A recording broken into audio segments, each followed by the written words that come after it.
ADA Audio vous présente S'ouvrir au changement par Louise Hay. À la narration, Daniel Panton.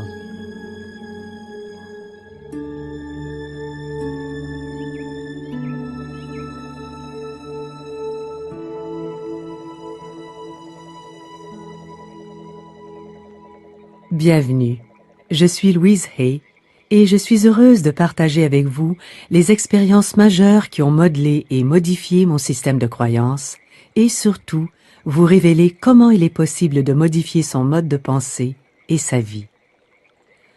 Nombreux sont mes auditeurs qui s'endorment au son de ma voix, cultivant ainsi l'impression de bien me connaître. Nuit après nuit, je partage leurs songes. Dans son ouvrage « Le troisième millénaire », Ken Carey écrit quelque chose de magnifique.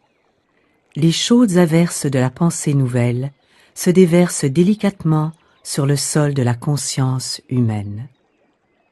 Cette nouvelle conscience, qui est à l'origine du mouvement en cours, ne s'abat pas sur nos portes telle une tempête, mais plutôt comme une pluie printanière. Et, en tombant, cette pluie réveille le sol, faisant pousser l'herbe un peu partout sur la planète. Regardez-nous, nous sommes une vaste étendue d'herbes printanières qui éveillons les âmes. Pour plusieurs d'entre vous, certains de mes propos peuvent vous sembler révolutionnaires. Pour d'autres, ceux qui me suivent depuis pas mal de temps déjà, peut-être que je ne ferai que confirmer ce que vous savez déjà. Mais je vous le dis, nous vivons une grande époque.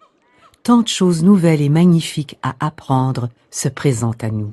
Au cœur de notre être se trouve une source intarissable d'amour, de joie et de paix. Et nous portons en nous un lien profond avec une sagesse infinie. Tels sont les trésors que nos êtres renferment, et ils sont à portée de main. Alors, pendant un moment, je vous invite à fermer les yeux et à me suivre. Rejoignons cet amour infini qui est en nous, celui à travers lequel nous regardons la vie avec un amour inconditionnel. Plus vous donnez de l'amour et le partagez, plus vous en recevrez en retour. Sentez cet amour qui est en vous. Laissez-le s'étendre et se répandre.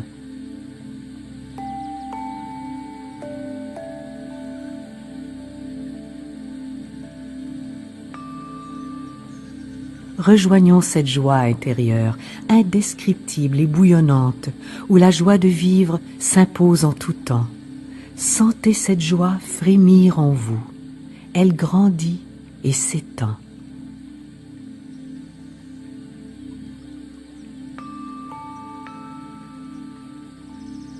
Maintenant, suivez-moi vers la paix profonde et sereine qui règne en vous, aussi tranquille qu'un lac de montagne, une quiétude que le monde extérieur ne peut atteindre.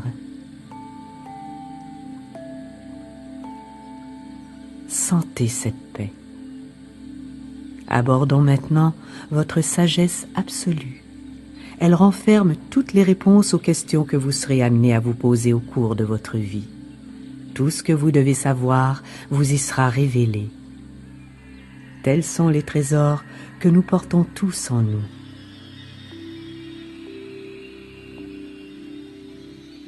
Maintenant, alors que vous ouvrez les yeux et reprenez contact avec le monde extérieur, rappelez-vous l'existence de ces trésors en vous.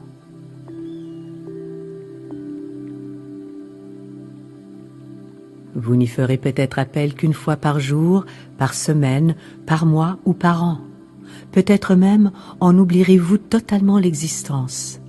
Mais en ayant recours aux trésors que vous détenez, vous allégerez les fardeaux qui vous accablent, comme la colère, la rage, la honte, la culpabilité et les préjugés.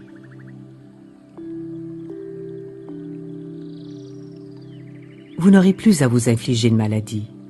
Et je crois même qu'ainsi, nous pouvons inverser le processus de vieillissement, car ce sont bien ces fardeaux qui nous font vieillir.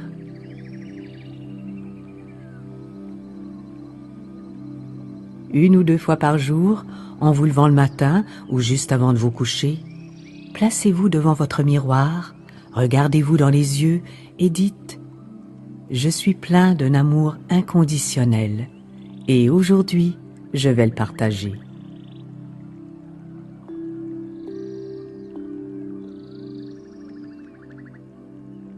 Je suis investie d'une joie sans bornes et aujourd'hui, je vais la ressentir. Je porte en moi une paix profonde et inaltérable et aujourd'hui, je vais en faire l'expérience.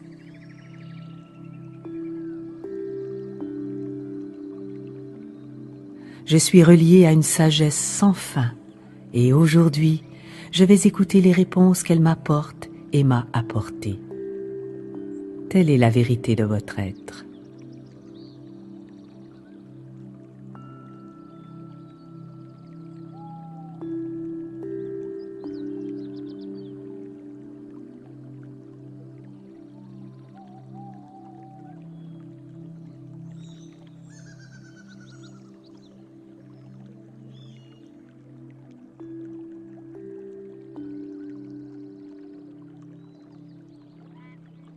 Nombreux sont ceux qui trouvent simpliste de penser que la vérité peut littéralement changer le monde.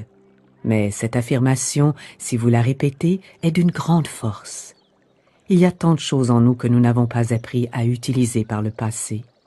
Aujourd'hui, nous apprenons et nous découvrons à quel point nos esprits sont puissants, ce qu'ils peuvent nous apporter et comment ils peuvent littéralement transformer nos vies. Je ne suis pas une guérisseuse, je suis une professeure qui partage ses idées avec autrui. Et comme tout bon professeur, j'ai connu de nombreuses nuits obscures de l'âme. Beaucoup d'enseignants ont eu des enfances difficiles, mais nous avons appris à nous guérir du passé pour mieux nous en affranchir. Ainsi, nous sommes capables d'aider les autres à y parvenir à leur tour, car personne ne peut se créer un avenir glorieux ou un présent merveilleux s'il reste esclave de son passé. N'oubliez pas que le pardon guérit les blessures du passé. En ce qui me concerne, les 18 premiers mois de ma vie ont été très heureux. Ensuite, mes parents ont divorcé et j'ai été placée dans divers foyers successifs. Ma mère n'avait pas fait d'études et dut travailler comme domestique ou au service d'autres familles, ce qui l'empêcha de me prendre avec elle. Je me suis donc retrouvée ballottée entre plusieurs foyers d'accueil, confrontée à une vie pénible.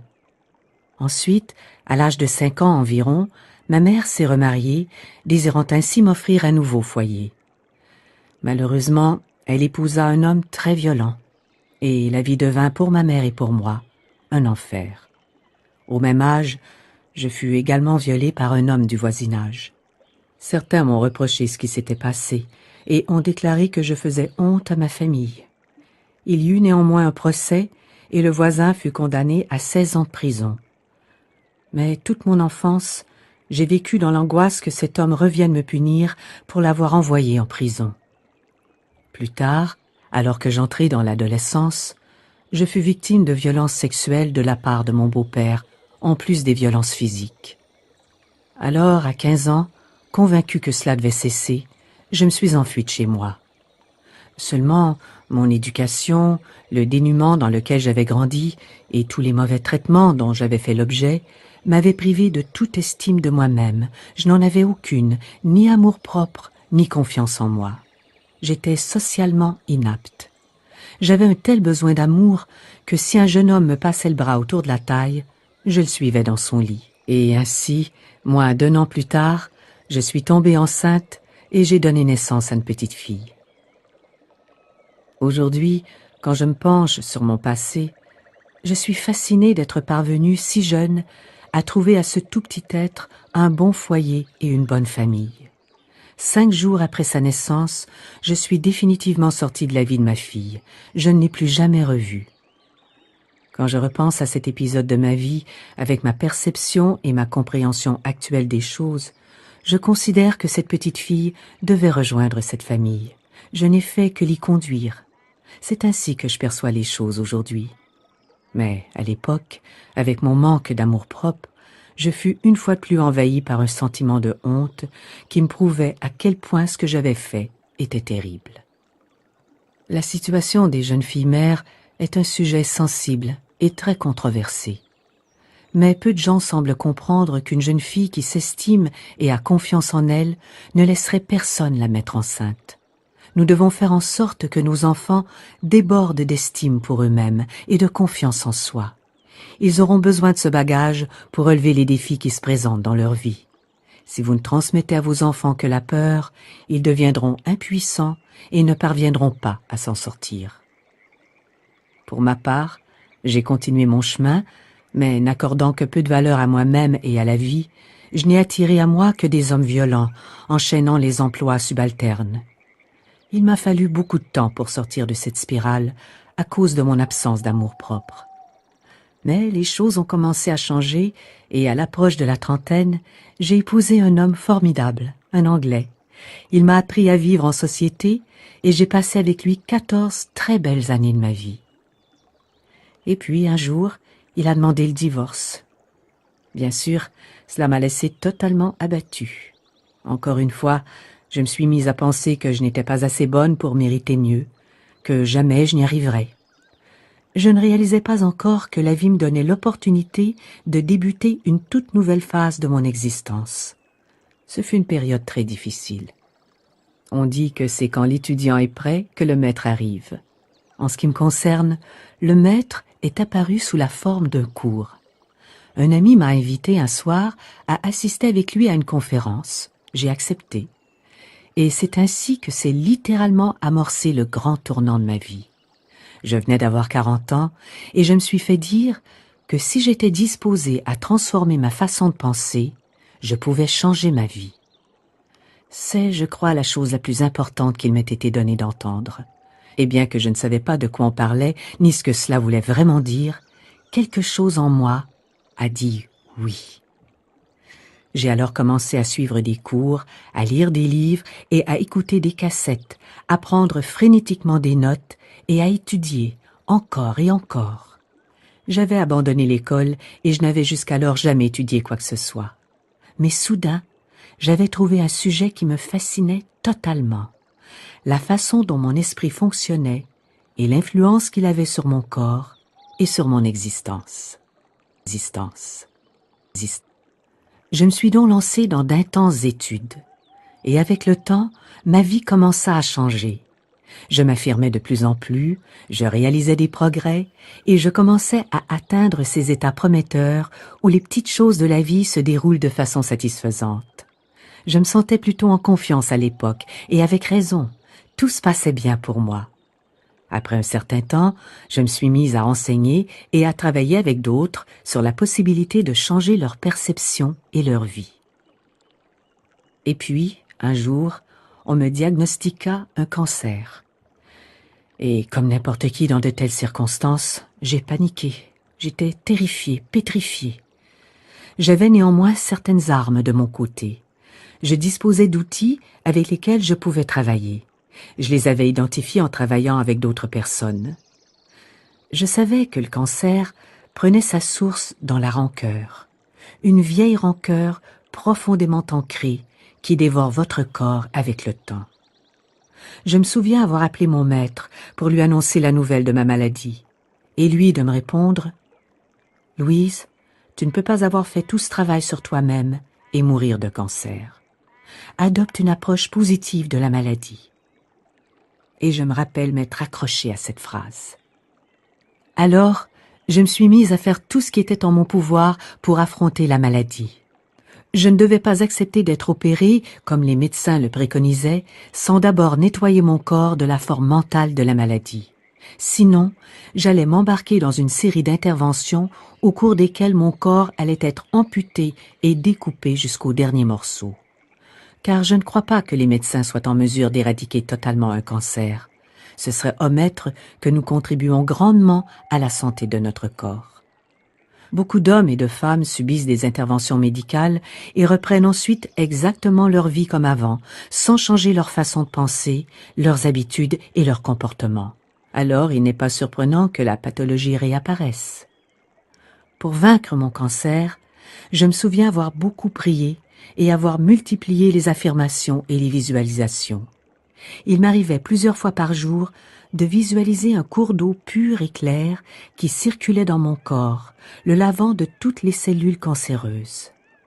Je suis également allée consulter un bon nutritionniste qui m'a aidé à désintoxiquer mon corps, à le débarrasser de toute cette cochonnerie néfaste que j'avais, sans le savoir, avalée pendant toutes ces années.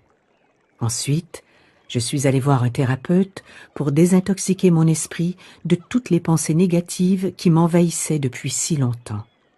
Il m'a aidé à évacuer toute la colère et la rancœur qui s'étaient ancrées en moi. Et surtout, j'ai appris à pardonner. J'ai compris que mon beau-père, pourtant si violent à mon égard, avait lui aussi été un bébé innocent comme chacun d'entre nous. Pour comprendre ce qui avait fait de lui cet homme brutal et malveillant, j'ai exploré son enfance. J'ai découvert qu'il avait été victime de plusieurs abus et que son frère, traumatisé par son expérience familiale, a été interné jusqu'à la fin de ses jours. Mon intention n'était pas d'excuser son comportement à mon égard, ni de minimiser la gravité de ses actes. Je souhaitais juste en connaître les raisons et les circonstances. Et à mesure que je commençais à comprendre, j'ai pu commencer un processus de pardon. Non pas pour lui, mais pour moi. Il était temps de panser mes plaies. Pendant 6 mois, je me suis astreinte à une concentration soutenue. J'ai également pris toutes sortes de moyens pour me guérir. J'ai, entre autres, mangé beaucoup de choux et de purée d'asperges pour compléter une bonne alimentation. Et 6 mois plus tard, les médecins ont reconnu ce que je savais déjà, je n'étais plus atteinte du cancer. Cette expérience fut pour moi extrêmement forte. Il faut être prêt à relever les défis avec toutes les contraintes que cela implique. La maladie m'en a fait prendre conscience. Or, beaucoup d'entre nous rechignent devant la difficulté. Quantité de malades préféraient mourir plutôt que de modifier leur régime alimentaire. Mais si nous sommes prêts à prendre toutes les dispositions nécessaires, sans en négliger aucune, nous pouvons guérir de presque tout. Depuis cette expérience, j'ai échangé avec de nombreuses personnes qui ont déjà eu un cancer, et toutes m'ont dit combien cette expérience avait été capitale dans leur vie, car elle leur avait donné l'opportunité de changer. Ainsi, non seulement elles avaient guéri leur corps, mais elles avaient également guéri leur vie. Pour moi aussi, cette maladie fut un événement majeur dans ma vie. Et je ne me suis pas arrêtée là. J'ai continué à enseigner et à partager mes expériences avec d'autres et à les aider à comprendre comment évacuer leur propre traumatisme. Aujourd'hui, je mène une vie totalement différente de celle que j'avais pu mener jusque-là. Ma façon de penser est tout autre. Les hommes violents ne remarquent plus mon existence car je ne leur envoie plus de signaux autodestructeurs. Et je me réjouis de tout ce qui se passe dans ma vie.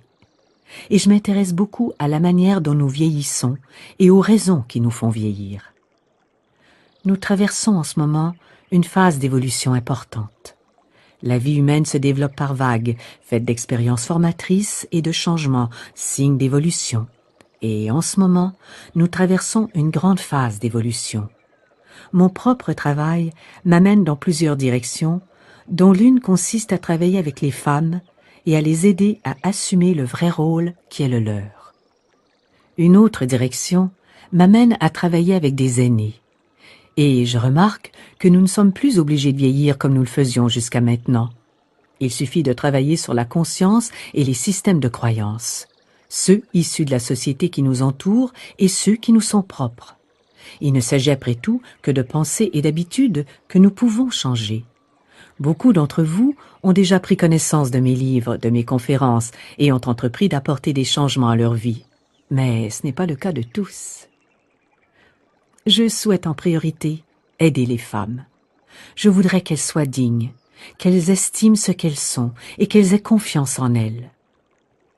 Laissez-moi vous faire part d'une remarque intéressante. Jusque dans les années 70, le terme « égo » avait une connotation négative, le plus souvent associée à l'égoïsme. Et pendant des siècles, quiconque manifestait l'envie de travailler sur lui-même pour améliorer son existence se voyait taxé d'égoïsme.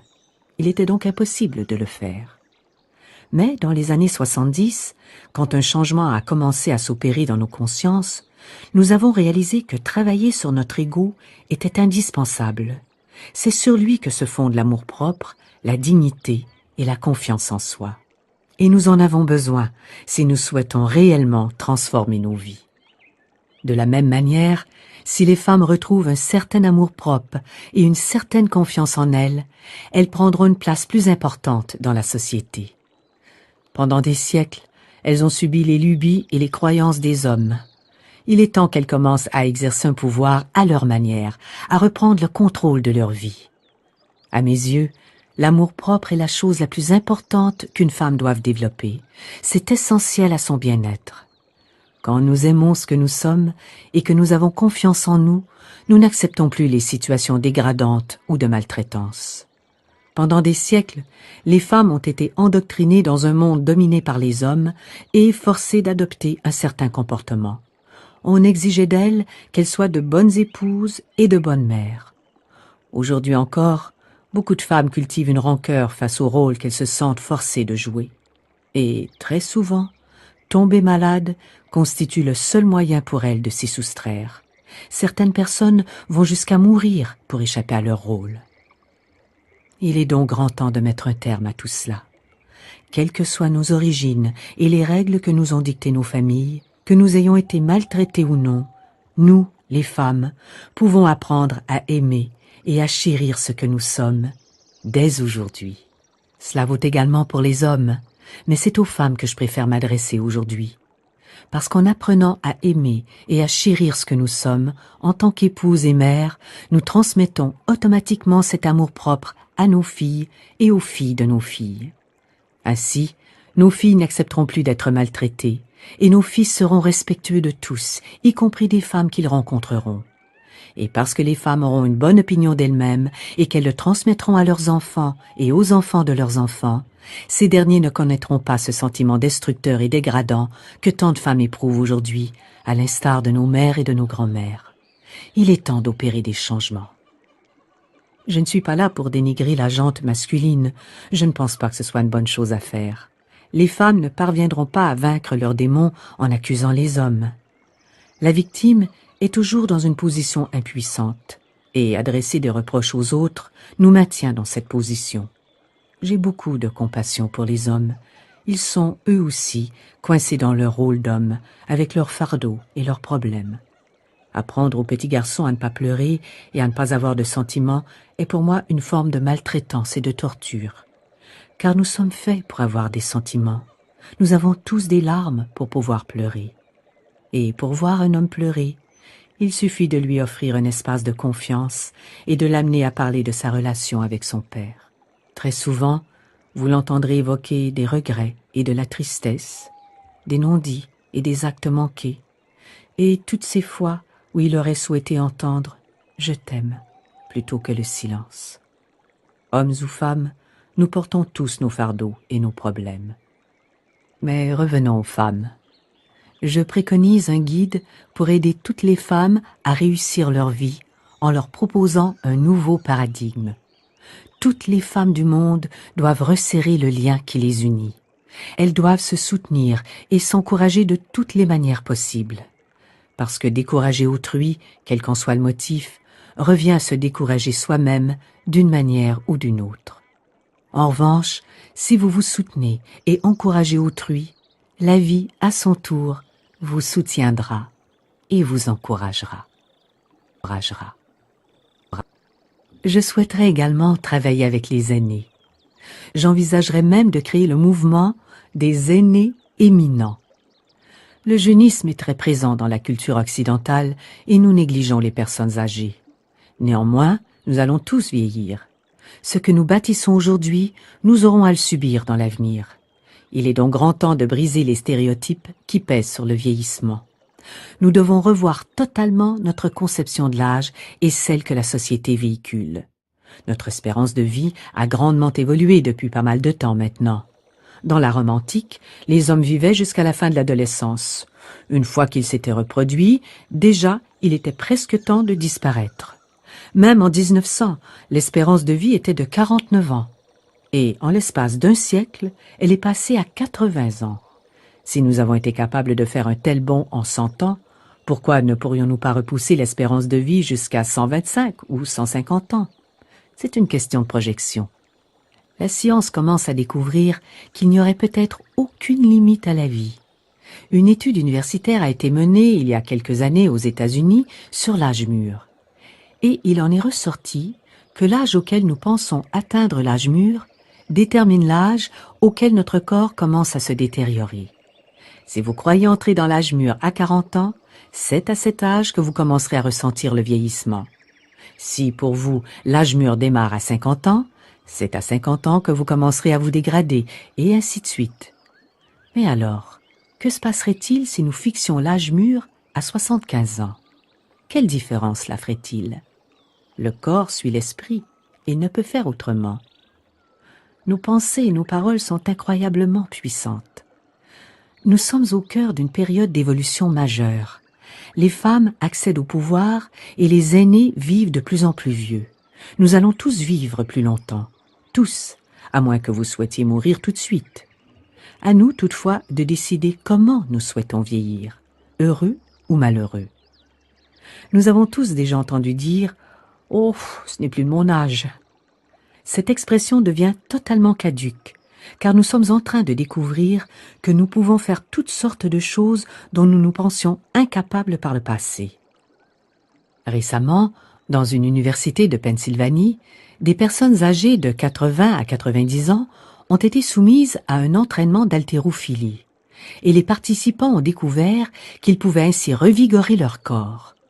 Une grande part des inaptitudes liées à l'âge résultent des années d'inactivité, passées assis dans un fauteuil ou à traîner les pieds à travers la pièce. Mais grâce à ces exercices d'haltérophilie, ces années stimulaient leur corps. Ceux qui avaient plus de 90 ans sont même parvenus à tripler leur force en l'espace de 2 mois. Or, la sensation de retrouver de la force a des effets extrêmement bénéfiques sur l'esprit. Cela rajeunit à tous les niveaux. Il y a aussi ce groupe de femmes de Dallas, au Texas, qui se fait appeler The Steel Magnolias, les magnolias d'acier. Âgées de 65 à 85 ans, elles pratiquent tout le karaté et voyagent à travers les États-Unis pour montrer de quoi les femmes sont capables, quel que soit leur âge. Je vous assure que n'importe quel agresseur qui oserait s'approcher trop près de l'une d'entre elles aurait des soucis. Ces femmes savent se défendre, y compris les plus vieilles. Et il est très intéressant d'entendre que, selon les instructeurs de karaté du groupe, le plus difficile à enseigner, ce ne sont pas les mouvements, mais le cri, le « ah » qui termine le mouvement. Les femmes peinent à l'apprendre parce qu'elles ne sont pas habituées à utiliser leur voix avec autant de force. C'est une étape cruciale de l'apprentissage. Et dernier exemple, je lisais il y a à peine une semaine l'histoire d'un pilote d'avion de 91 ans à la tête d'un petit hebdomadaire local dans l'ouest des États-Unis. Chaque semaine, il grimpe dans son avion et part distribuer les journaux jusque dans les fermes les plus reculées. Et il regrette de ne pas toujours parvenir à atteindre le porche de la ferme quand il jette les journaux. C'est bien la preuve que nos limitations ne sont que le fruit de notre esprit. Il existera toujours des gens pour faire des choses que nous nous croyons incapables de faire. Le cerveau se flétrit et dépérit que si nous ne l'utilisons pas. Alors continuons de le stimuler et de faire bouger notre corps et de faire des exercices. Pour ma part, je prévois vivre encore très très longtemps. J'ai encore du travail pour les 30 prochaines années et j'ai l'intention d'être en bonne forme pour m'y atteler. Pour y parvenir, un seul moyen. Je me rends dans une salle de sport 3 fois par semaine et je m'alimente de la façon la plus équilibrée possible quand je suis chez moi. Je fais pousser mes légumes dont je me nourris abondamment. Je veux prendre soin de moi mentalement et physiquement afin de pouvoir continuer à bouger avec agilité jusqu'à mon tout dernier jour. Beaucoup de recherches ont été menées sur les personnes âgées, mais malheureusement, elles n'ont porté que sur des individus malades ou victimes de problèmes. Il est temps de faire des études approfondies sur des personnes âgées heureuses, en bonne santé, comblées et qui aiment la vie. C'est en les observant que nous en apprendrons le plus. Malheureusement, les compagnies pharmaceutiques ne font pas d'argent avec les personnes en bonne santé. Il ne faut donc pas compter sur eux pour initier ce genre de recherche. Le nombre d'aînés n'a jamais été aussi important et nous devons modifier notre conception de l'âge. Nous devons reconsidérer notre façon de penser et tout ce qui en découle. Il est nécessaire de nous distancier des concepts actuels que véhicule la société sur le vieillissement. Ainsi, nous nous assurerons que la seconde moitié de notre vie soit encore plus magnifique que la première. Mais pour cela, il nous faut créer consciemment un idéal afin de pouvoir y tendre. Trop de gens associent la vieillesse à la pauvreté, la maladie, la solitude et la précarité. C'est peut-être là ce que nous observons le plus autour de nous. Mais c'est aussi le fruit de nos convictions passées. N'oubliez pas que votre vie présente résulte de vos croyances d'hier, de la semaine dernière et du mois dernier. De la même manière, vos convictions et vos pensées d'aujourd'hui détermineront votre avenir demain, le mois prochain et l'année à venir. Il est donc toujours temps de changer. Il n'y a, je vous l'accorde, aucun intérêt à vivre longtemps, tant que nous n'avons pas réellement accepté et intégré que nous sommes, en grande partie, responsables de notre santé et de nos maladies. Les neuropeptides fonctionnent de la même manière chez tous. Ces messagers chimiques circulent dans notre corps dès que nous pensons ou que nous nous exprimons. Si nos pensées sont négatives, amères ou porteuses de colère, les agents chimiques que notre cerveau produit dépriment notre système immunitaire. En revanche, si nos pensées sont porteuses d'amour, d'optimisme et d'ouverture aux autres, si nous avons foi en la vie et dans les autres, alors notre cerveau produit des substances chimiques qui renforcent notre système immunitaire. C'est aussi simple que cela. Toutes nos pensées, quelles qu'elles soient, influencent constamment notre corps et notre expérience de la vie. Il m'aura fallu du temps pour comprendre le concept « nés tous égaux ». Je le trouvais très étrange. Entre les grands et les petits, les riches et les pauvres, les beaux et les laids, les stupides et les intelligents, que pouvait-on bien vouloir dire par « nés tous égaux » ? Et puis j'ai compris. Cela signifie que les mêmes pensées nous affectent tous de la même manière. La colère est tout aussi nuisible dans le corps d'un juif qu'elle ne l'est dans celui d'un chrétien, d'un espagnol ou d'un chinois, d'un hétérosexuel ou d'un homosexuel. La colère est une émotion néfaste pour tout le monde, et en cela, nous sommes tous égaux. Si nous adoptons des pensées négatives constamment, nous sommes assurés de développer des maladies. Si nous ne nous affranchissons pas de notre pensée, si nous ne pardonnons pas et que nous ne cherchons pas à soigner nos blessures émotionnelles, nous ne guérirons pas notre corps. Et cela est vrai, quel que soit l'endroit où l'on vit et quel que soit notre sexe. Nous sommes tous identiques et nous avons tous été créés égaux. Tout ce qui relève de notre apparence, tout l'argent que nous possédons n'est qu'une illusion extérieure de notre différence. Notre processus interne est quant à lui le même pour chacun d'entre nous. Les neuropeptides fonctionnent toujours de la même façon. La prochaine fois que vous sentez la colère monter en vous, demandez-vous si vous avez envie de déprimer votre système immunitaire, car c'est bien de cela dont il est question. Prenez conscience de ce que vous vivez. C'est ce vers quoi nous devons tendre. Nous déterminons tous par nos pensées les dernières années de notre vie. Que nous ayons 14, 40 ou 60 ans, nous avons une incidence sur elles. Il est donc vital que chacun d'entre nous se demande comment il ou elle souhaite vieillir. Comment vous voyez-vous à 75 ans? Comment vous imaginez-vous à cet âge? Vivant et vif d'esprit? Ou dans une chaise roulante? Le second questionnement, tout aussi crucial, porte sur l'environnement dans lequel vous souhaitez mourir. Préférez-vous disparaître dans un lit d'hôpital, branché à des centaines de tubes? Ou souhaitez-vous partir quand vous estimez que votre heure est venue, dans votre sommeil, après une dernière fête entourée de tous vos amis? La seconde solution ne serait-elle pas plus enviable?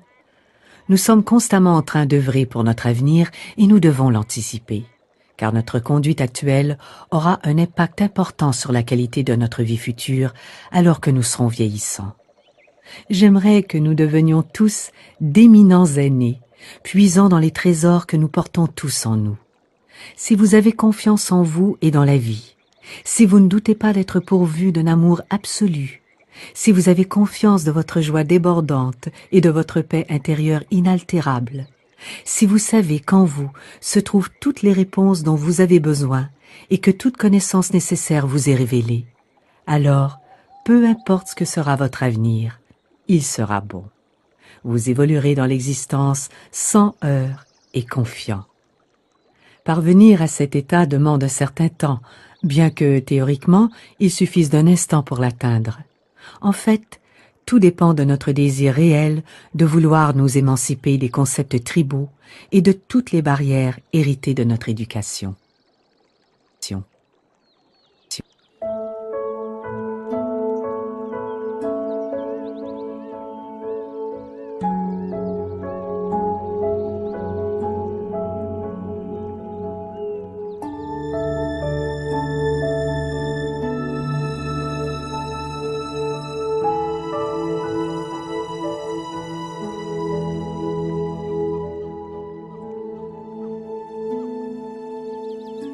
Je suis une femme ordinaire et mon message est simple. Aimez ce que vous êtes et prenez soin de votre vie. Pardonnez au passé, allez de l'avant et vivez au moment présent. Laissez derrière vous la misère du passé. Ne vous raccrochez pas non plus au bon moment du passé, même si le présent vous terrifie. Ne faites pas comme ces gens qui ne cessent de dire combien c'était mieux avant et qui ressassent le bon vieux temps en se plaignant du présent. N'oubliez pas que vous créez vous-même votre présent de la même manière que vous avez créé votre passé. Si vous êtes parvenu à vivre un passé heureux, vous êtes capable de vous assurer un présent tout aussi bon. Et ce, quelles que soient les contingences du jour. Prenez le contrôle de votre pensée. Commencez dès maintenant à vivre consciemment. La vie devient très simple si l'on s'y fie. Nous seuls la rendons compliquée. Il suffit de comprendre que nos pensées déterminent notre vécu et que nos croyances façonnent effectivement ce qu'il adviendra dans nos vies. Mais vous pensez probablement ne pas avoir d'emprise sur votre vie. Quelle est donc cette réalité que nous créons? Vivons-nous dans un donjon, emprisonnés par des restrictions, ou habitons-nous dans un palais de possibilités? J'aime avoir le sentiment que les meilleures options me sont toujours offertes, que je n'ai pas uniquement le choix entre accepter ou refuser. Cette dichotomie résulte du mode de pensée d'un cerveau humain limité. L'univers est cependant bien plus intelligent que nous et il offre un vaste champ des possibles pour satisfaire nos désirs, mais encore faut-il croire que nous le méritons. En modifiant notre façon de penser, nous transformons nos vies parce que nous abandonnons nos entraves. Tout est une question d'entrave. Et certaines expériences nous montrent bien qu'il est tout à fait possible de s'en défaire. Certains d'entre vous ont certainement déjà entendu parler d'individus qui marchent sur la braise. Peut-être avez-vous déjà essayé? Il est impossible de marcher pieds nus sur des charbons ardents sans se brûler. C'est un fait. Et pourtant, certains maîtres enseignent à des groupes de 20 ou 30 personnes comment y parvenir en une soirée. Si vous aviez le cancer et que vous parveniez après une de ces séances de formation à marcher pieds nus sur des charbons ardents, ne seriez-vous pas sidéré? Si vous parvenez à marcher sur des braises, vous devriez certainement pouvoir vaincre une petite chose comme le cancer. Il s'agit ici du processus consistant à s'affranchir de nos entraves. Nous aspirons tous à trouver en nous cette force libératrice. Je l'illustre souvent par l'histoire du bourdon, cette grosse abeille dotée de petites ailes. Scientifiquement parlant, le bourdon ne peut pas voler, parce que son corps est trop imposant pour ses ailes. Mais dans les faits, le bourdon continue à butiner, ignorant tout de cette donnée savante. L'entrave n'est pas dans le bourdon, mais dans l'interprétation scientifique. De la même manière, nous disposons tous de cette force avec laquelle plus rien n'est impossible. Il suffit de se donner une chance. Je compare souvent les pensées à des gouttes d'eau. Prise isolément, une pensée n'est pas grand-chose. Mais nous générons pas loin de 60 000 pensées par jour. Malheureusement, la plupart d'entre elles sont des redites de la veille et des jours précédents. Si seulement de nouvelles pensées continuaient d'affluer au rythme de 60 000 par jour, assez rapidement, toutes ces gouttes d'eau composeraient une flaque, un petit bassin, puis un lac et enfin un océan. Alors si vos pensées sont négatives, vous risquez de vous noyer dans une mer de négativité. En revanche, il vous appartient de flotter sur un océan de positivité. C'est à vous de choisir. J'ai appris à penser essentiellement sous forme d'affirmations positives. Modifier sa façon de penser demande un travail considérable. Il faut avoir conscience de ses pensées et de ses croyances. Mais le jeu en vaut la chandelle, car transformer son mode de pensée fait toute la différence. À ce sujet, on parle beaucoup d'affirmations. Il s'agit d'assertions positives. Les gens ne comprennent pas que toute croyance et toute parole prononcée est, en fin de compte, une affirmation. Vous en avez émis toute votre vie sans en avoir conscience, et beaucoup d'entre elles étaient de nature négative. Il est donc nécessaire de vous pencher d'abord sur vos croyances pour pouvoir ensuite les modifier.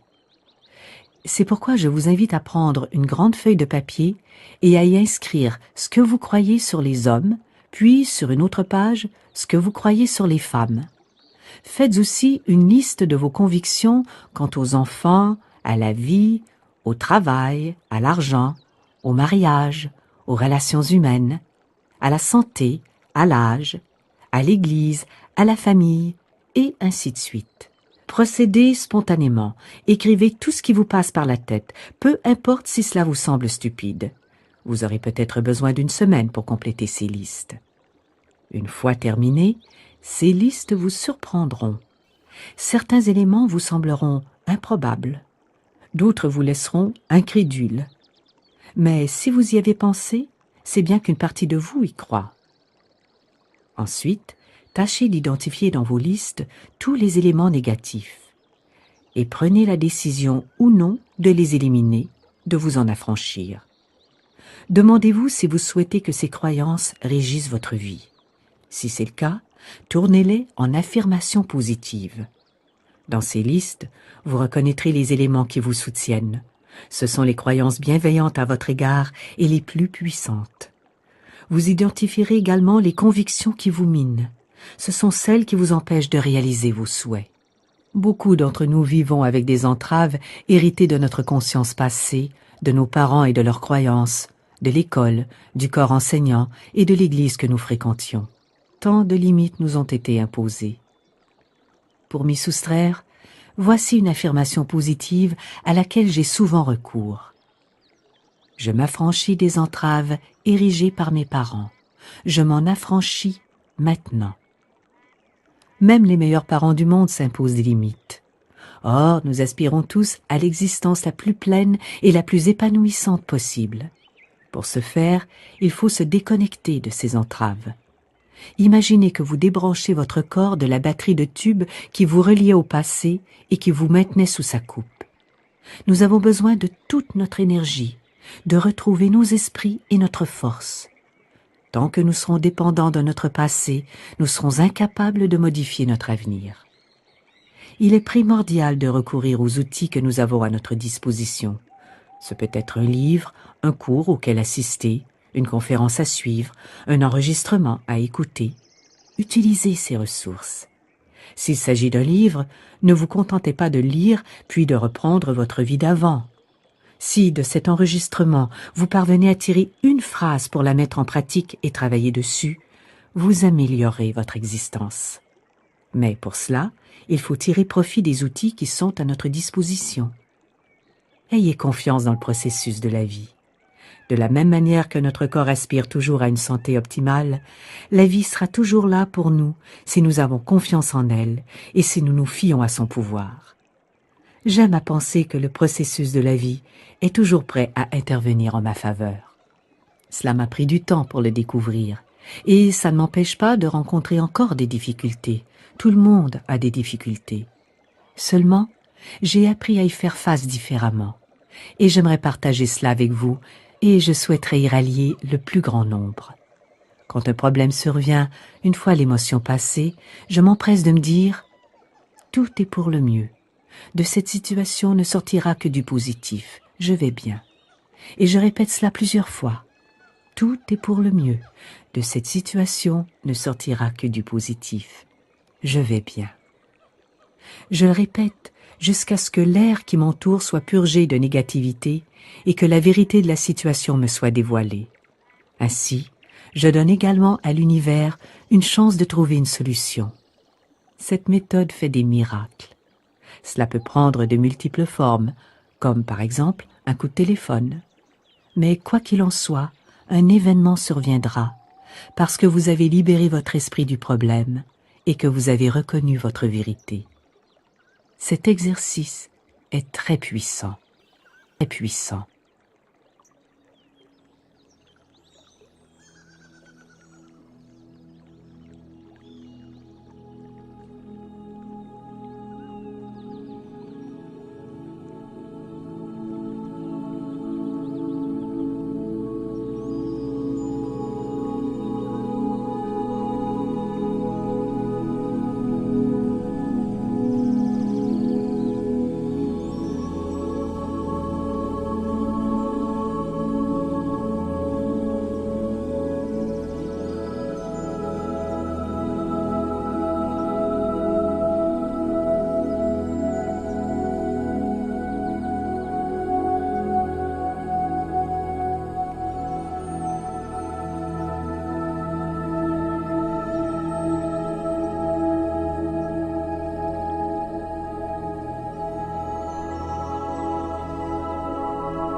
du courrier des 4 coins du globe. Je constate que partout, on cherche de nouvelles réponses. Les astrologues affirment qu'à l'ère du Poisson, nous cherchions un sauveur extérieur à nous-mêmes, nous appelions à l'aide. Mais aujourd'hui que nous sommes à l'ère du Verseau, nous cherchons le sauveur qui est en nous. Nous découvrons notre statut de co-créateur avec l'univers. Nous ne sommes pas de simples victimes sans défense malmenées par la vie. Nous sommes co-créateurs et nous influençons considérablement nos expériences de vie et notre santé.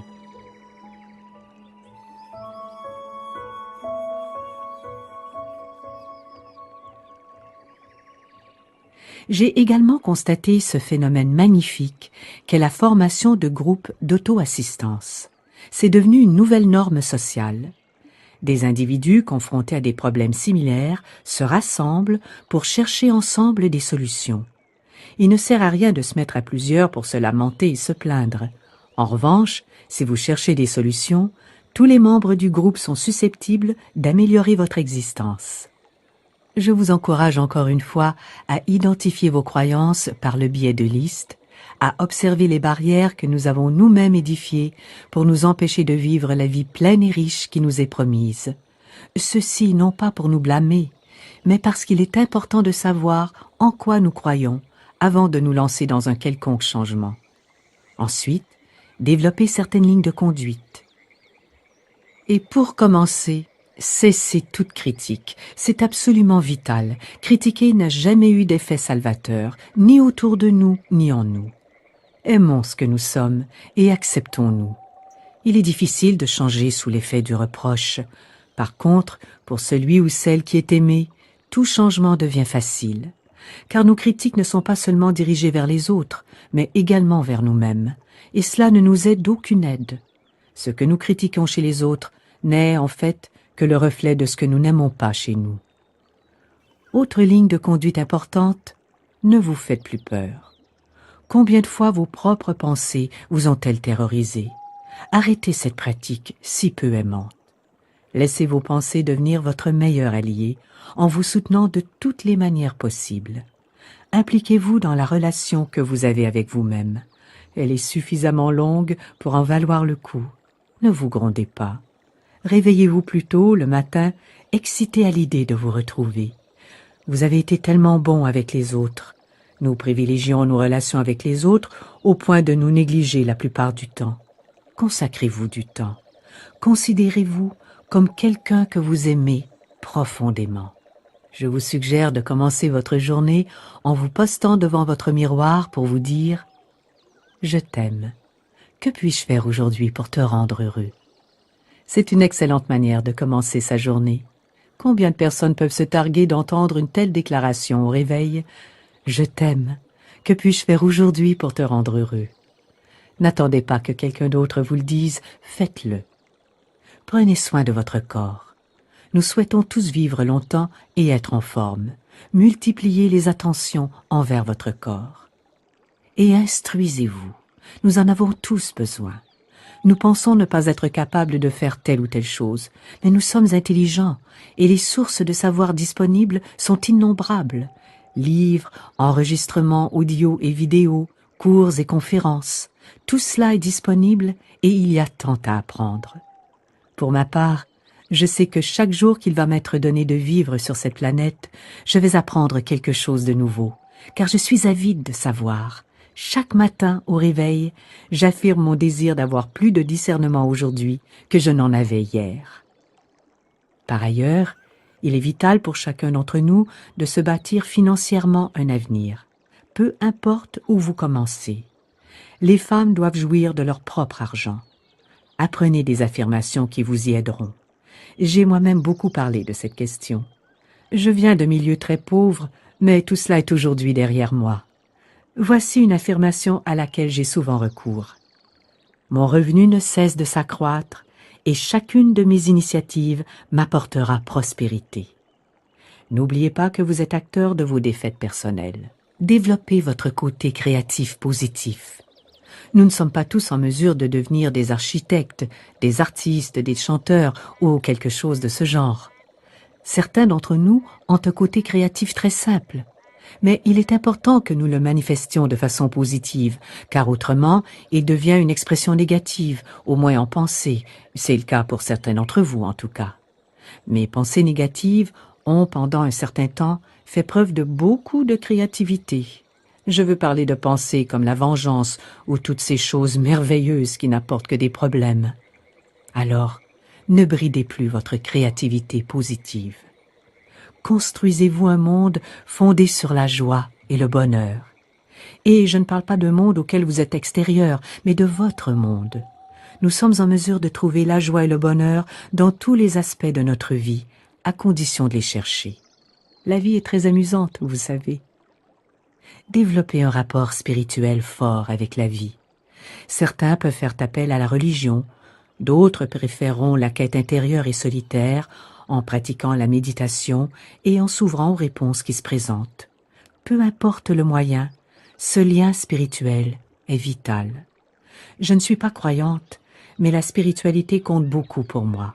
Je me sens très liée à la vie. Faites preuve d'intégrité. Tenez parole, respectez vos engagements. Allez jusqu'au bout des choses. Respectez-vous et pour cela, tenez les promesses que vous vous faites. En ce qui me concerne, je ne fais plus de promesses que je sais ne pas vouloir tenir. Beaucoup d'entre nous se font des promesses, mais s'arrêtent là. Si vous ne pouvez pas vous respecter, vous ne pouvez pas vous faire confiance. Alors, vous ne ferez jamais confiance à la vie. Voilà pourquoi faire preuve d'intégrité est important. Faites de la gratitude un élément central de votre vie, ce qui la modifiera grandement. Quand je me réveille le matin, avant même d'ouvrir les yeux, je remercie le lit de m'avoir offert une bonne nuit de sommeil si confortable. Puis, je remercie la vie de me permettre d'être là et de passer une nouvelle journée en ma compagnie. Je suis reconnaissant pour ma famille, mes amis, ma maison et mes 4 magnifiques chiens, pour les légumes que je cultive, pour le travail que je mène, pour les expériences que je vais vivre et pour ma santé, et ainsi de suite. Et je fais tout cela avant même d'ouvrir les yeux. Ainsi, je commence ma journée sous le signe de la gratitude.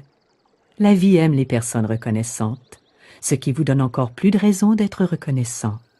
La gratitude vous donne accès à ces petits plus, ces rencontres, ces lieux et ces expériences qui sont significatives dans la vie. Soyez reconnaissant pour tout ce que vous avez. Cessez de critiquer et de vous faire peur. Impliquez-vous dans la relation que vous avez avec vous-même. Traitez-vous avec amour. Donc, prenez soin de votre corps et instruisez-vous. N'arrêtez jamais d'apprendre. Assurez-vous un avenir financier confortable. Ne comptez sur personne d'autre que vous pour prendre soin de vous. Exprimez votre créativité. Faites de la joie et du bonheur le cœur de votre monde. Développez un lien spirituel fort avec la vie. Soyez intègre, tenez parole. Respectez-vous et soyez reconnaissant. Au cours de mon existence, j'ai opté pour certaines règles personnelles. J'en ai fait des lois qui fonctionnent pour moi. L'une de ces lois est que je suis toujours en sécurité. Je sais que la force divine me protège en permanence. Cela me permet d'évoluer librement dans le monde. Je suis aussi convaincue que je n'ignore rien de ce que je dois savoir, toujours. De façon assez surprenante, j'entends toujours les informations qui doivent me parvenir. Je les reçois au bon moment et au bon endroit. Pour cela, je procède à une affirmation concernant un de mes souhaits et j'attends de voir. Je compare ce processus à une commande traitée dans une cuisine de restaurant. Avec mon affirmation, j'ai passé la commande. Inutile de retourner en cuisine voir où ça en est. Nous supposons qu'ils font le nécessaire. Nous restons à table, buvons notre verre de vin, mangeons notre pain ou je ne sais quoi, en attendant que notre plat arrive. Nous savons que ça va arriver. De la même manière, avec les affirmations, il n'est pas nécessaire de chercher à savoir quand et comment cela se réalisera. Cela se produira au moment opportun. Je sais aussi que la vie est pleine de joie et d'amour, que dans ce travail, je suis merveilleusement accueillie partout où je vais, avec beaucoup d'amour. Je sais aussi que j'ai une santé éclatante, que jamais plus je ne serai malade du cancer. car j'évolue maintenant dans un tout autre espace. Je sais que tous mes projets m'apporteront prospérité. Je veux que le changement me fasse grandir. Je suis prête à découvrir certains aspects sombres et méconnus de ma personne de temps en temps, quand ces derniers se présenteront. Alors je me dirai, voilà une chose de plus à changer. Je sais aussi que tout va bien dans mon monde et que notre conscience crée nos expériences. Apprendre à aimer ce que l'on est constitue un défi que nous devons tous relever. À notre naissance, nous nous aimions. Ensuite, nous avons traversé beaucoup d'expériences qui nous ont fait oublier cela. Alors, nous remettons en doute cet amour. Certains d'entre nous apprennent même à se haïr. Mais un de nos défis spirituels est d'apprendre à aimer ce que nous sommes, malgré ce qui a pu se passer, ou malgré ce que les autres en disent. Apprenons à nous pardonner et à pardonner à autrui. C'est un défi qui se pose à tous. Aimer ce que l'on est et se pardonner fait partie de notre développement spirituel. Nos pensées négatives sont le fruit de la peur. Dès lors, il faut se demander si nos actes procèdent de l'amour ou de la peur, si nous avons confiance en la vie ou si nous la craignons, si nous nous réclamons du manque ou de l'abondance. C'est un choix. Mais la vie peut être merveilleuse si nous le souhaitons. Nous sommes tous capables de la rendre admirable. Je vais maintenant tenter de répondre à une série de questions que l'on m'a adressées. Ayez à l'esprit que nos questions sont le fruit d'une réflexion que l'on mène tout au long de sa vie. Une fois la réponse obtenue, une nouvelle question se pose, et ainsi de suite. Une nouvelle question suivra toujours la précédente. On me demande souvent combien de temps cela prend pour transformer sa vie. Eh bien, cela dépend de chacun, et ça prend le temps que ça prend. Je ne suis pas en mesure de vous indiquer une durée précise. Tout dépendra du caractère consciencieux de celui ou de celle qui veut obtenir ces changements, et de la confiance qu'il ou qu'elle met en ce qu'il fait. Certaines personnes me rapportent qu'elles se sentent ridicules quand elles procèdent à des affirmations. Ayez de l'humour, la vie est suffisamment drôle pour que nous puissions rire de nous-mêmes. Si certains sont effectivement gênés de faire des affirmations, qu'ils ne les fassent pas devant un miroir. Mais pourquoi se sentir ridicule quand on déclare quelque chose de positif? Certains s'interrogent sur le moyen de ne plus être jaloux. La jalousie procède d'un sentiment d'abandon. Celui ou celle qui est jaloux pense qu'il va être abandonné. Peut-être parce que cette personne n'est pas tout entière dédiée à elle-même. Si vous honorez les promesses que vous vous faites et que vous ne vous faites pas faux bond, alors vous aurez confiance en ce que vous êtes et vous pourrez faire confiance à autrui. Quiconque ressent de la jalousie a peut-être été abandonné dans son jeune âge ou a connu cette situation et croit depuis que cela se reproduira. Il faut observer ce problème comme s'il était devant vous, comme s'il vous était extérieur. Et la prochaine fois que ce sentiment refait surface, dites-vous « Je ne t'abandonnerai pas. Je suis ici pour toi. Je t'aime. » Apprenez à vous faire confiance. Ainsi, vous ferez confiance à autrui. Pour ceux d'entre vous qui vivez avec des compagnes et compagnons à l'attitude négative, ne cherchez pas un moyen de les changer, ce n'est pas de votre ressort. Le seul individu que nous sommes capables de faire évoluer est nous-mêmes. Néanmoins, en œuvrant à votre propre transformation, vous amènerez ceux qui vous fréquentent à changer. Mais, encore une fois, on ne peut pas s'employer à transformer quelqu'un d'autre que soi, même si on le souhaite. Nous aspirons tous à améliorer tous ceux qui nous entourent pour que notre vie soit parfaite. Mais pour obtenir une existence parfaite, c'est sur nous-mêmes que nous devons travailler. Peut-être serez-vous amené à vous demander qu'est-ce qui vous a attiré chez cette compagne ou ce compagnon négatif. Identifiez ces raisons et prenez soin de les résoudre. Cela aura pour conséquence de transformer l'autre. Il en va de même pour ceux qui souhaitent aider leur conjoint alcoolique. Je vous suggère de vous rendre à une réunion de soutien pour vous familiariser avec la douleur et la souffrance que vivent les alcooliques. Vous saisirez mieux comment vous comporter. Mais personne n'est responsable de l'alcoolisme de son conjoint. On n'est responsable que de sa propre vie. Celui qui boit ne le fait pas pour vous punir, mais pour combattre sa propre souffrance. Une fois qu'il sera prêt, il changera. Mais tant que ce ne sera pas le cas, il n'y a rien d'autre à faire que de travailler sur vous-même. Sur la question de la mort, et en particulier sur celle des jeunes, je suis convaincue que l'on descend sur cette terre plusieurs fois, que l'on connaît plusieurs vies. Cela nous donne l'occasion de vivre quantité de choses, d'être homme puis femme, d'avoir toutes les couleurs de peau possibles, d'être gay puis hétérosexuel, et à chaque vie, sa mort. L'existence n'a pas de durée fixe. Certains repartent avant même d'avoir vu le jour. D'autres passent quelques heures parmi les vivants et sont victimes de la mort subite du nourrisson. Certains meurent de maladies infantiles, d'autres d'accidents, d'autres encore meurent très très vieux. Quoi qu'il en soit, chaque expérience satisfait pleinement le développement de notre âme. L'esprit humain ne le comprend peut-être pas, mais nos âmes choisissent toutes la manière et la date à laquelle nous quittons le monde des vivants. Je reconnais que ce concept n'est pas toujours facile à comprendre. La mort d'un enfant, par exemple, nous plonge dans un deuil très profond, ce qui est tout à fait normal et naturel. Mais il ne faut pas détruire sa propre vie pour autant. La première année qui suit le décès d'un proche est la plus difficile pour ceux qui restent. Ces derniers doivent revivre toutes les saisons, toutes les fêtes et toutes ces différentes expériences qui, au cours de l'année, leur rappellent les disparus. Après une année de deuil, la vie offre l'opportunité d'atténuer sa peine. Il nous revient alors de choisir de nous accrocher à notre souffrance ou de lui préférer les magnifiques souvenirs que vous ont laissés la personne disparue. Je ne saurais expliquer pourquoi une personne est morte à cet instant, mais je sais que pour elle, ce moment était le bon. J'affirme souvent la nécessité d'être relié à la vie. Je fais parfois référence à Dieu, mais en général, quand j'évoque la vie et l'univers, je veux parler de cette force créatrice qui est à l'origine de tout, cette puissance qui est responsable de tout ce qui nous entoure. Beaucoup de gens l'appellent Dieu. Prenez le mot avec lequel vous êtes le plus à l'aise. Pour ma part, je n'imagine pas Dieu comme un vieil homme trônant sur un nuage et prenant note de mes péchés.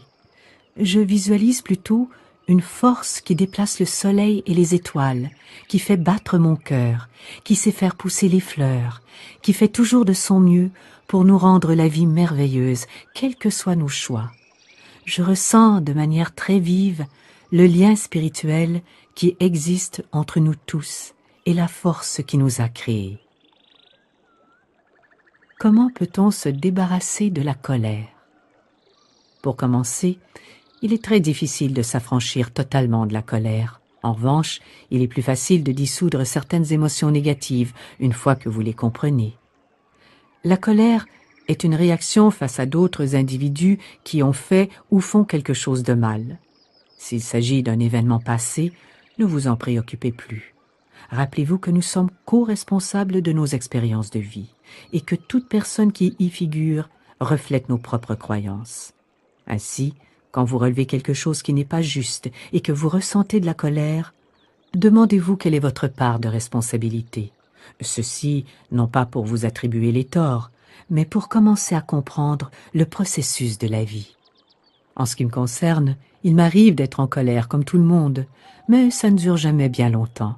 En tout cas, plus aussi longtemps qu'avant, surtout depuis que je pratique des affirmations du type « tout est pour le mieux » et « tout ce qui m'arrive ne m'apporte que du bon et de ces expériences ne sortira que du bon ». Cela a pour effet de dissoudre la colère très rapidement. La colère n'est qu'une émotion parmi tant d'autres et n'est pas censée imprégner durablement l'existence, tout comme le stress d'ailleurs. Ces émotions fugaces sont supposées nous traverser et nous quitter, à moins que nous nous y accrochions. Dans ce cas, il est difficile de s'en défaire. Si vous souhaitez dissoudre la colère, je vous recommande la projection suivante. Imaginez que vous êtes un nuage sombre et que vous permettez malgré tout au soleil de percer et de dissoudre le nuage. Nous avons le choix de nous libérer de la colère. En guise d'affirmation, essayez « J'ai envie d'évacuer le besoin d'être en colère ».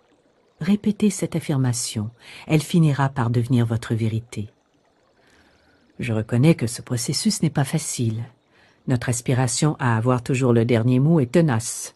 Beaucoup d'entre nous habitent dans ce que j'appelle une prison d'amertume bien pensante. J'ai raison et ils ont tort. Mais une prison reste une prison.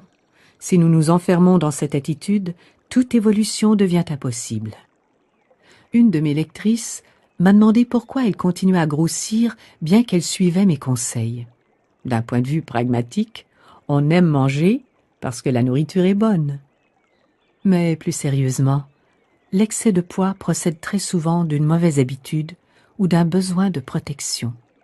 Gagner du poids nous donne le sentiment d'être un peu plus protégé, plus protégé. J'ai consacré une période de ma vie à aider des individus à travailler sur toutes sortes de problèmes. Ensemble, nous avons traité un jour. J'ai découvert que si je parvenais à enseigner comment aimer ce que l'on est, il n'y avait plus grand-chose à résoudre, parce qu'alors, la vie s'en chargerait elle-même, automatiquement. Aujourd'hui, mon travail consiste essentiellement à enseigner aux individus comment aimer ce qu'ils sont et à identifier ce qui les en empêche. Un exercice très efficace et pourtant très simple consiste à se mettre devant un miroir, à se regarder dans les yeux et à se dire « Je t'aime très fort ».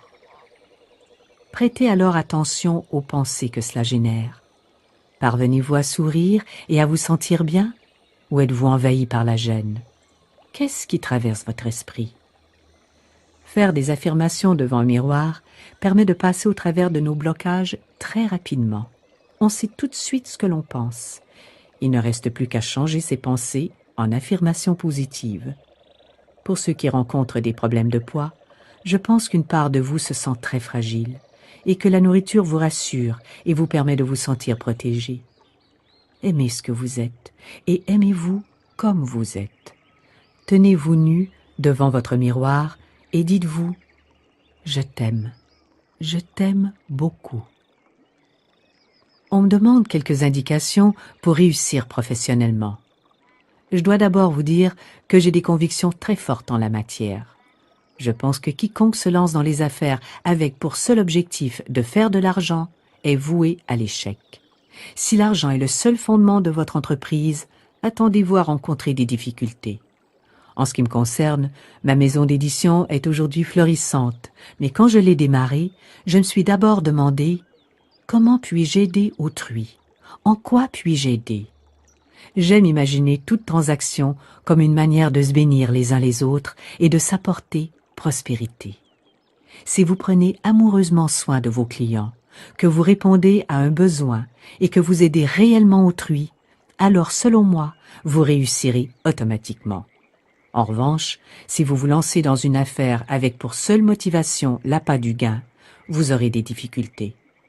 En fait, plus votre initiative est fondée sur une démarche altruiste, mieux c'est. Ce sont les propos que je tiens toujours aux auteurs que je publie. Lorsqu'une proposition de livre m'est soumise, je me demande toujours ce que l'on peut en faire pour vraiment aider autrui. Les affirmations comptent également beaucoup dans les démarches commerciales. Il est important de savoir que vous proposez un produit ou un service désiré par les gens, que vous veillez avec amour sur vos clients. Visualisez de nouveaux clients venir à vous ou répondre à votre offre. J'aime également bénir les bâtiments dans lesquels je travaille. Bénissez tous les équipements qui s'y trouvent, que ce soit des bureaux, des comptoirs ou du matériel mécanique. Mettez-y de l'amour. Bénissez chacun de vos employés, envoyez-leur de l'amour ainsi qu'à chacun de vos clients. Et commencez votre journée en manifestant votre gratitude. Voilà, selon moi, le moyen de réussir dans les affaires. En ce qui me concerne, cela a fait des merveilles. Concernant l'homosexualité et les préférences sexuelles, je pense qu'il est grand temps que nous accueillions nos frères et sœurs homosexuels. Pendant longtemps, nous avons eu à leur égard une attitude de rejet, digne de la pire société tribale. Nous ne pouvons pas pratiquer un amour sans condition envers notre prochain, exception faite de ce groupe-ci. Ce n'est pas comme cela que ça marche. Soit nos cœurs sont ouverts et tolérants, soit ils sont fermés et rejetants. Il n'y a pas d'autre possibilité. Récemment, la science s'en est mêlée puisque des chercheurs ont découvert que les homosexuels étaient porteurs d'un gène différent. Il existe donc bien une divergence. Il ne s'agit pas d'un style de vie choisi, mais de quelque chose d'inné. Et je ne crois pas que Dieu commette des erreurs, surtout pas en si grand nombre. Voilà mon opinion. Je ne suis pas en mesure de recommander un ouvrage sur le sujet car je n'en connais pas. J'ai travaillé avec beaucoup d'homosexuels, notamment des malades du sida, pendant 6 ans et demi. On n'en était alors qu'au tout début du traitement de la maladie. Je recevais des menaces de mort car j'étais assez folle, disait-on, pour affirmer que je ne croyais pas que tous les malades du sida devaient mourir. Au cours de ces travaux thérapeutiques, tous les homosexuels que j'ai rencontrés m'ont dit déjà connaître leurs préférences sexuelles à l'âge de 5 ans. L'homosexualité n'est pas un choix fait à l'âge adulte. Et je pense que nous jugeons beaucoup trop les homosexuels. Nous devons dépasser cette attitude. Je sais que beaucoup de gens ne partagent pas mon opinion, mais c'est ce que je pense. Apparemment, j'ai tendance à défendre des causes impopulaires. Mais vous savez, à mon âge, je n'ai plus rien à craindre.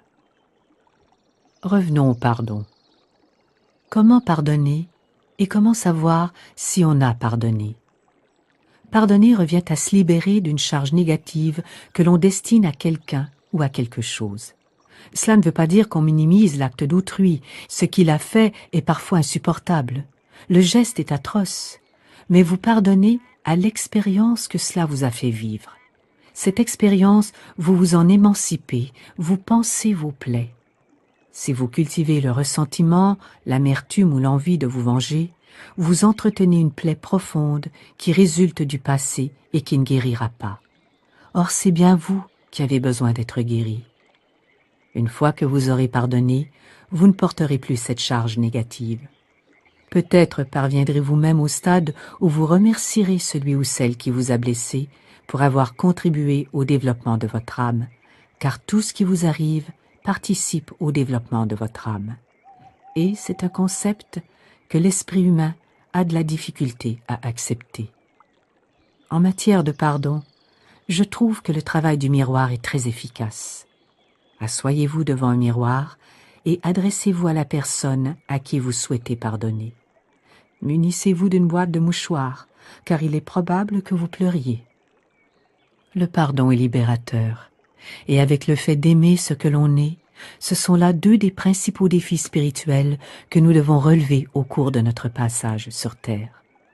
Lorsque nous quittons la Terre, la seule chose que nous emportons est notre capacité à aimer, et certainement pas nos voitures, notre argent ou quoi que ce soit d'autre. Notre aptitude à aimer détermine grandement ce à quoi ressemblera notre prochaine vie. Revenons à des considérations plus physiques et à des questions de santé comme les problèmes dentaires. Les mâchoires sont tributaires de la colère.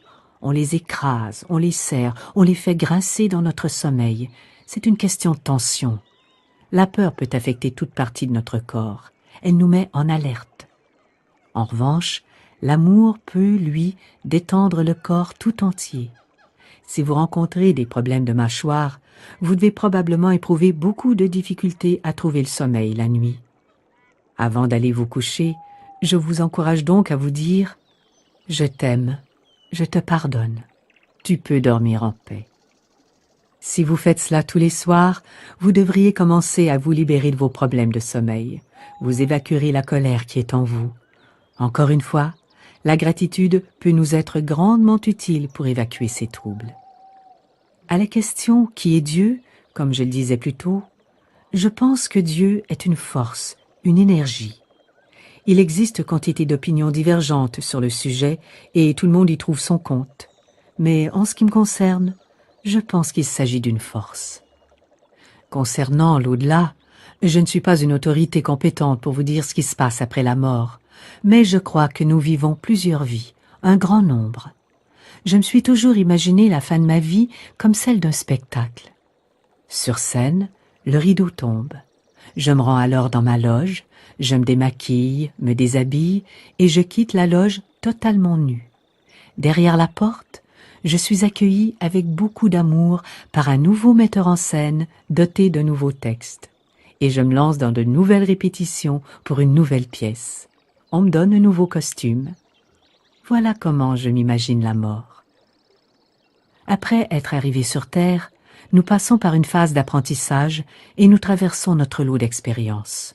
Lorsque nous quittons cette terre, nous recevons énormément d'amour, plus encore qu'ici-bas. Pendant une certaine période, nous demeurons en suspens, le temps d'examiner ce qui s'est passé et de porter un regard sur notre vie. Alors seulement intervient le moment de choisir ce que sera notre prochaine vie, quelles seront les expériences dont nous aurons besoin. Nous choisissons réellement ce que sera notre prochaine vie. Et bien que certains de ces choix n'aient pas de sens pour l'esprit humain, ils en ont beaucoup pour l'âme. Nous pouvons, par exemple, décider de revenir sur Terre en tant qu'infirme, car cela peut constituer une expérience pertinente pour nous. Nous sommes susceptibles de revenir sur Terre dans des états très très différents. Mais quel que soit cet état et l'expérience de vie qu'il justifie, je suis convaincu que nous nous aimerons tels que nous sommes et que notre développement spirituel sera pleinement épanouissant. De la même manière, je pense que dans cette nouvelle vie, nous sommes en mesure de voir les êtres qui nous sont chers s'ils se trouvent à proximité. Il se peut également qu'ils reviennent sur Terre avant que vous en repartiez, car après tout, le cycle de la vie se répète constamment. Quand je travaillais avec des malades atteints du sida, dont beaucoup sont décédés, j'avais l'habitude de réagir devant des nouveau-nés et de demander s'il n'était pas Philippe ou si ce n'était pas David qui était déjà de retour pour nous aider sur Terre. Nous sommes toujours accueillis dans l'au-delà, avec amour, ne l'oubliez pas. Il existe de nombreux ouvrages sur les expériences de mort imminente. Ces personnes qui ont côtoyé la mort et en sont revenues évoquent toutes la présence d'un amour immense. Alors, peut-être que les proches que vous avez perdus attendent de revenir, ou peut-être sont-ils déjà là. Peut-être que votre fille était avant votre grand-mère, qui sait? Voilà ce que je pense de la réincarnation. Évoquons un instant la relation parent-enfant et les difficultés auxquelles sont confrontés certains parents. Je ne dirais pas que c'est la faute des parents si les enfants sont une source de soucis.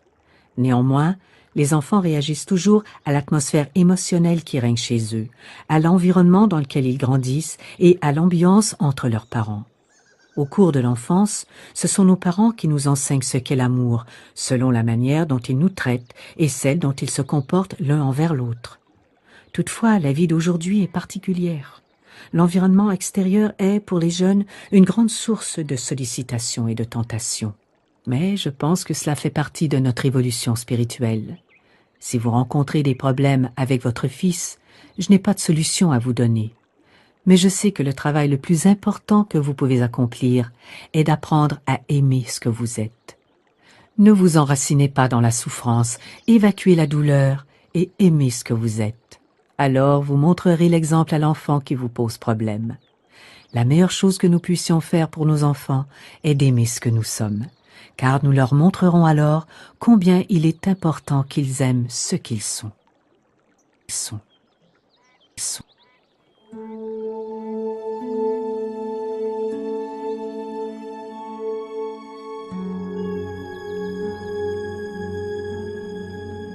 L'ouvrage « Un cours en miracles » est un livre formidable qui offre un enseignement extraordinaire. Ses bienfaits dans le monde actuel sont très nombreux. J'ai moi-même étudié ce livre que j'estime beaucoup. La première fois que je l'ai lu, je me souviens avoir été marqué par cette phrase. « Toute maladie procède d'une absence de pardon. » Et j'ai pensé que c'était tout à fait vrai, car la maladie résulte d'éléments passés auxquels nous nous accrochons. Le chagrin, la tristesse, le regret et la douleur peuvent générer des maladies qui nous affectent au-dessus du bassin. La colère, la rage et le ressentiment nourrissent des maladies qui frappent la partie basse du corps, en dessous du bassin. Un cours en miracle constitue une matière excellente pour les groupes d'études. Des individus se retrouvent pour étudier ce livre et tenter de le comprendre. Je vous invite à les rejoindre.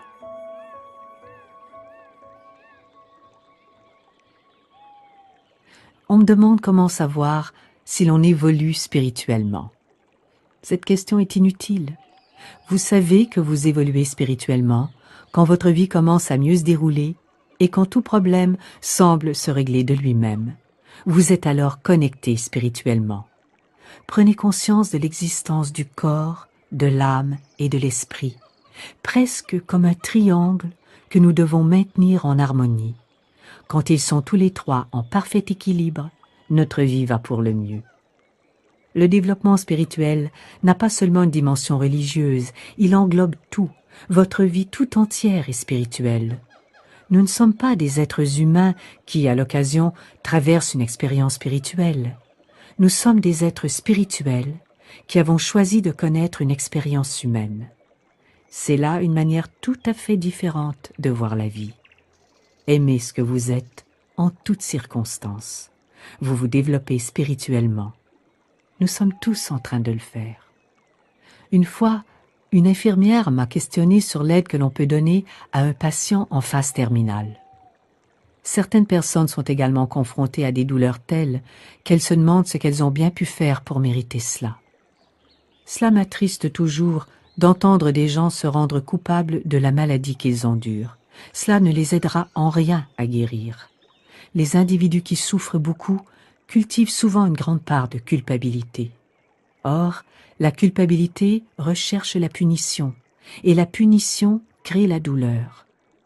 J'ignore à quelle expérience passée celui qui souffre se raccroche. Quelle crise de famille non résolue nourrit sa douleur. Quel problème relationnel alimente sa souffrance. Mais en ne lâchant pas prise, on crée au moins en partie sa maladie. Le malade n'est pas mauvais, il n'a pas tort, il n'a rien fait de mal. La meilleure chose à faire pour l'aider est de commencer à aimer ce que l'on est, de la manière la plus tendre et la plus aimante. Aimez également le malade ou celui qui est confronté au malade. Soyez bon envers eux. Aidez-les à aimer ce qu'ils sont. Nous quittons ce bas monde quand il est temps pour nous de le faire, chacun à notre manière. Et même pour les patients dits en phase terminale, la vie se déroule de manière bien mystérieuse.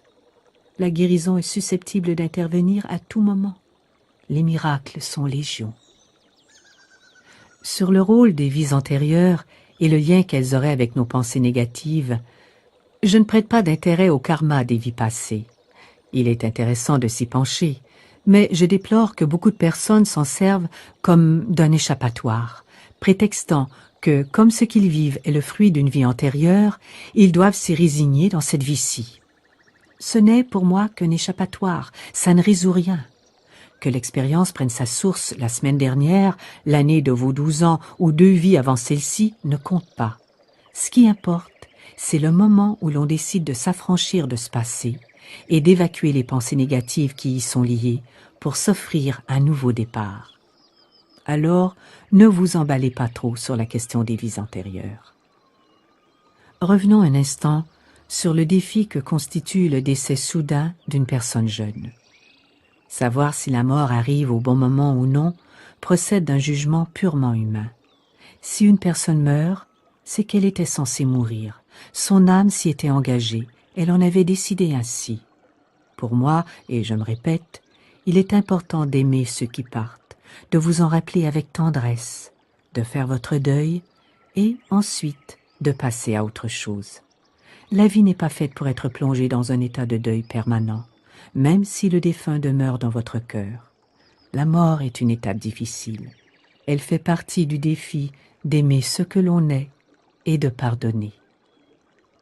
J'entends parfois des membres de mon auditoire se plaindre que leur travail et les exercices d'affirmation qu'ils font ne portent pas leurs fruits.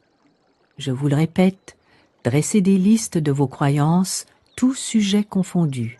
Cela vous aidera à identifier les raisons de votre tristesse. Peut-être que vous pratiquez des affirmations sur tel ou tel sujet sans totalement y croire. Certains viennent d'une famille dans laquelle tout le monde est malade et pensent que pour cette raison, ils méritent d'être eux-mêmes malades. D'autres considèrent qu'ils méritent de mourir au même âge que leur mère. Ce n'est pourtant pas nécessairement la vérité. Certains individus pratiquent des affirmations au sujet de la prospérité, Mais parce qu'ils ont grandi dans un univers hostile à l'argent, ils craignent les méfaits de l'enrichissement et pensent qu'ils ne méritent pas d'être prospères. Leurs affirmations sont donc dites sans conviction. C'est pourquoi je vous recommande d'affirmer vos choix et vos souhaits en face de miroir. Vous verrez ainsi tout de suite quelles sont vos pensées réelles. Votre travail est indéniable, vous répétez des affirmations, mais peut-être qu'en vous, quelque part, vous n'y croyez pas. Identifiez cette non-croyance et évacuez-la. Voici un point intéressant que quelqu'un m'a soumis. Si l'on peut choisir sa famille, que penser de la fertilisation in vitro? Je continue de croire que nous choisissons nos parents de la même manière que nos parents nous choisissent. Cela fait partie de la leçon que nous devons apprendre. Le chemin qui nous mène à notre famille est très particulier. Comme je le racontais précédemment, j'ai pensé que le bébé que j'avais mis au monde devait rejoindre une famille spécifique et que je n'étais que le véhicule pour l'amener jusqu'à eux. Il en va de même pour la fécondation in vitro. Elle n'est que le véhicule qui permet à l'enfant de se rendre dans la famille choisie. Je pense que l'âme choisit la famille et trouve le moyen de la rejoindre. Mais, d'un autre côté, je ne crois pas à toute cette mode de la fertilisation et à tout ce marché que les cliniques de fertilité sont devenues. Des femmes dépensent des fortunes pour tenter de tomber enceinte, quand, pour une raison que j'ignore, leur corps ne veut pas de cette grossesse. Plutôt que de travailler sur les défis émotionnels ou psychologiques qui entravent leur grossesse, elles dépensent des sommes astronomiques. Certains hypothèquent même leur maison pour tenter de tomber enceinte, sans oublier les nombreuses expérimentations menées pour les aider à y parvenir. Personnellement, je suis contre ces expériences. Je ne trouve pas cela sain. J'ai la conviction que votre corps fera tout ce qui est nécessaire pour vous faire tomber enceinte quand votre heure sera venue. Mais tant que ce n'est pas encore le cas, c'est qu'il existe une raison, quelle qu'elle soit, ou que vous avez quelque chose à faire de particulier. On m'a demandé pourquoi j'avais déclaré que la dépression n'était pas une maladie facile à soigner. Tout d'abord, je ne crois pas avoir déjà dit cela. Avant tout, parce que je ne considère pas la dépression comme une maladie. La dépression est, à mon sens, une colère tournée en mots. Nous sommes déprimés quand nous ressentons ne pas avoir le droit d'être en colère. Dans certaines situations, nous sommes désarmés au point de penser que nous mettre en colère ne servirait à rien. Et, par le fait même, nous déprimons. La dépression correspond à ce sentiment d'impuissance. Elle s'oppose à la volonté de faire face, d'exprimer à quelqu'un ce qui vous gêne, de résoudre une situation. Une fois encore, le traitement le plus efficace que je préconise est de commencer à aimer ce que l'on est. Une fois que vous vous aimerez, vous ne vous autoriserez plus à être dans cet état. La dépression est passagère, à moins que l'on s'accroche à une vieille amertume. Quelle est l'origine des allergies? On dit que plus que les choses, ce sont les personnes auxquelles vous êtes allergique qui comptent. Je pense que beaucoup d'allergies camouflent des difficultés émotionnelles. Pour en guérir, il faut pardonner, vous affranchir du passé, aimer ce que vous êtes, vivre dans le présent avec dignité et gratitude, et vous estimer. Quelles que soient vos aspirations, quelle que soit la question, quelle que soit votre approche, que ce soit une maladie ou une question de relation, on en revient toujours aux mêmes questions fondamentales. Est-ce que j'aime ce que je suis? Suis-je prêt à pardonner le passé? Suis-je déterminé à lâcher prise et à vivre dans le moment présent? Suis-je prêt à être reconnaissant pour tout ce qui m'est donné, à aimer la vie et aimer ce que je suis? Voilà la réponse. Je vous aime. Ainsi soit-il. Ainsi soit-il.